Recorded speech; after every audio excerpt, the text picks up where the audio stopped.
Samantala, hirap naman tanggapin ng mga kaanak ng nasawing sundalo sa Zamboanga City ang biglaang pagpanaw nito sa mismong kaarawan. Ngunit sinabi ng kanyang may bahay na proud sila dahil nasawi ito na isang bayani. Eksklusibong nakapanayam ng ating kasamang si Waywaya Macalma ang mga kaanak nito at ihatid niya sa atin ang detalye live mula sa Campo Aguinaldo. Waywaya, magandang hapon sa iyo. Sandro, maluha-luha nga ng kamakausap ko ang misis ng namatay na sundalong opisyal na si First Lieutenant John Christopher Rama. Gayunpaman, ikinuwento ni Erlinda Rama na alam niya Zamboanga ang kanyang mister na kung saan sa ikalawang araw sa krisis ng Zamboanga dumating ang unit ng LRC o Light Reaction Company sa lungsod. Nakausap pa ni Erlinda Rama ang kanyang mister na si First Lieutenant Christopher Rama bago pa ito pumanaw dahil inantay talaga ng kanyang asawa na pumatak ng alas 12 impunto ng September 19 upang makausap siya at batiin sa araw ng kanyang kaarawan. Bago rin sumabak sa operasyon si First Lieutenant Rama ay nakuha pa niyang mag-text muli sa kanyang may bahay para nga batiin ulit via text message naman. Ngunit hindi niya alam na ito na pala ang huling mensaheng matatanggap ni Erlinda Rama mula sa kanyang mister na sundalo.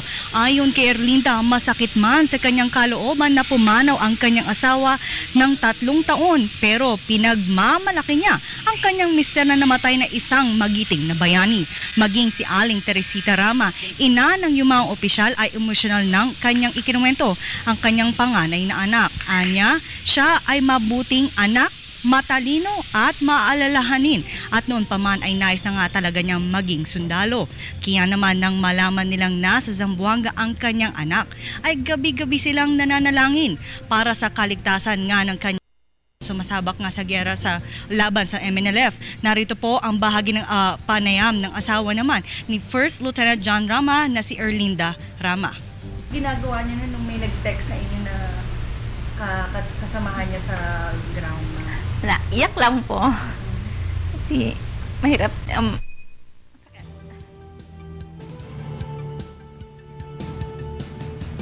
Pero ano ang plano niyo, ma'am, sa saan niyo po siya balak ilibing? Sa Bulacan ba o sa gusto niya sa, siyempre mas may mataas yung karangalan na maano siya sa libingan ng mga bayan? Opo, pero gusto po kasi nila doon na lang po malapit sa amin.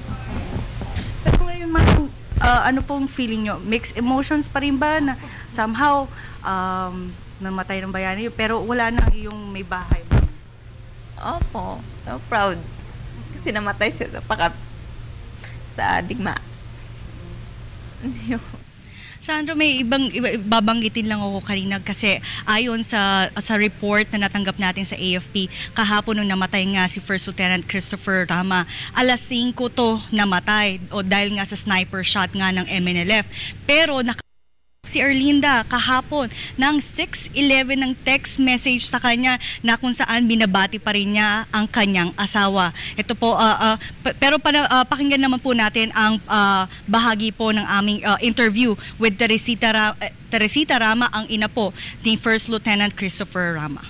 Anak na namatay siya as a hero. Opo. Ano pong nakikipaglaban siya.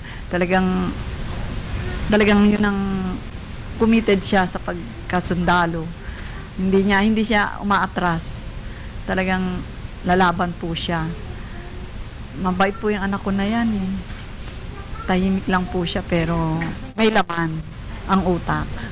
Pero ma'am, Samantala, sinigurong Sandro ng pamahalaan na mabibigyan ng sapat na benepisyo ang lahat ng mga sundalong namatay sa pakikipagbakbakan sa breakaway group ni Miswari. Mayroong financial assistance ang matatanggap ng mga sundalo mula sa Office of the President na nagkakahalaga ng 250,000 pesos sa Philippine Army. Posibleng umabot ito sa 50 to 100,000 pesos ang matatanggap at iba pa. Bukod sa financial assistance ay makakatanggap ng scholarship ang anak ni Rama na 3 taon lamang. Ito, makakuha siya ng scholarship mula preschool hanggang kolehiyo. Gayunpaman, ayon pa sa asawa ni Rama, balak nilang ilibing ang kanyang asawa sa kanyang hometown sa North Sagaray, Bulacan. Kanina nga, Sandro, sa press conference na pinangunahan ni Lieutenant Colonel Harold Cabunok ay nag-alay siya ng ilang minutong sandali para nga sa mga ito'y magbigay alay ng panalangin matapos niya nga banggitin ang lahat ng mga sundalong namatay sa Zamboanga at babanggitin ko po ang mga ang 10 killed in action ng mga sundalo sa Zamboanga. Una po ay si PO3 o Petty Officer 3 Jose Audrey Banyares ng Philippine Navy, Private First Class Jul Muin Abdullahit, Philippine Army, Private First Class Jeffrey Castillo, Philippine Navy, Corporal Mark Herson Caranzo, Philippine Army, Corporal Michael Baltazar, Philippine Army, Private First Class Albin Daina, Philippine Army, Private Sergio Buagas Jr., Philippine Army, Corporal Alan Camerino, Philippine Army, Private First Class J. Olivar, Philippine Army, at ang una nga pong opisyal na namatay dahil dyan sa gulo po sa Zamboanga ay si First Lieutenant John Christopher Rama ng Philippine Army. Samantala, Sandro, naninindigan si Colonel Harold Cabunok, ang chief ng AFP 7 Civil Relations Group, na posibleng malapit nang matapos ang gulo sa Zamboanga sa pagpatak nga ng ika-12 araw ng gulo sa lungsod.